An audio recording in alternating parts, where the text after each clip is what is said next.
Hello, I'm Paddy from creativemedia.org.uk. I'm going to show you how to use templates in Premiere Pro and save yourself a lot of time. So here is a text supertitle. So many things now have captions at the bottom and they're going to be on top of your titles. So why not put them at the top instead? So this one I've got a bit of an animate in.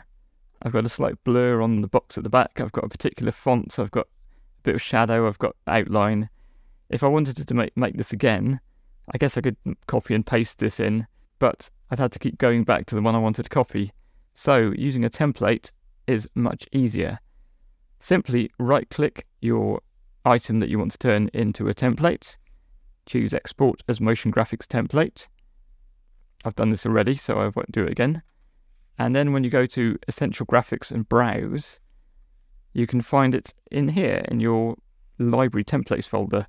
I've called this one TMP, and you can see as I drag the mouse across, it shows me the animation, because this has got a fade in and a fade out at each end. This only works with using the pen tool to keyframe the transparency. If you'd put on a transition at each end, that wouldn't save as part of the template. So when I drag this down onto the timeline, I've got a copy of my original. And of course I can change the text. New title there. And then I know these are all going to be the same font, the same animation, the same everything. And it's a nice and easy way of doing it. Now what you'd hope would be that if you could go in and edit your templates, you could change the font of all your titles throughout your timeline. Sadly, you can't do that. The only way I know of getting around that is instead of using this method, if you create all your titles in Adobe InDesign or PowerPoint, something like that, just as blank pages with just the titles on, then you can export all of those as PNGs with transparent backgrounds, import them into Premiere Pro, and use those as your titles. And then when somebody comes along and says, oh dear, subtitles are no good, got to be supertitles, or the text is too big or too small, or we want a different font, you can go back and use some kind of style sheet in InDesign or PowerPoint and update everything, re-export over the previous PNGs. Then when you go back into Premiere Pro, all your titles will magically update. That's very satisfying when you need to do that. As well as text items, I can have graphical items.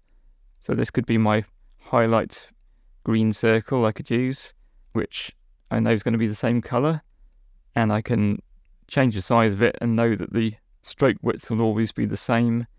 And if I hold down Shift whilst resizing, I can make sure the proportions stay the same.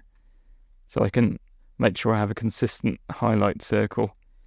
If I'm doing a screencast, of course, I can use some kind of mouse tool to record my highlights on screen like this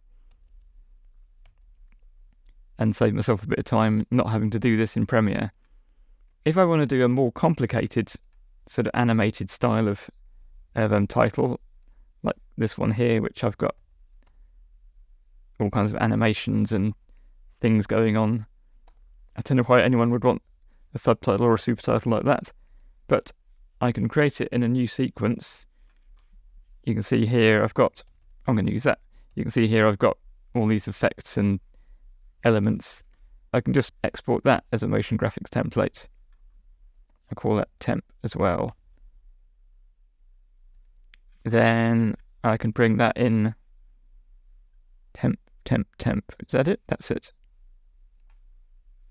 And I can bring that in, and there it is. And of course I can edit longer super title. I can edit that as I wish.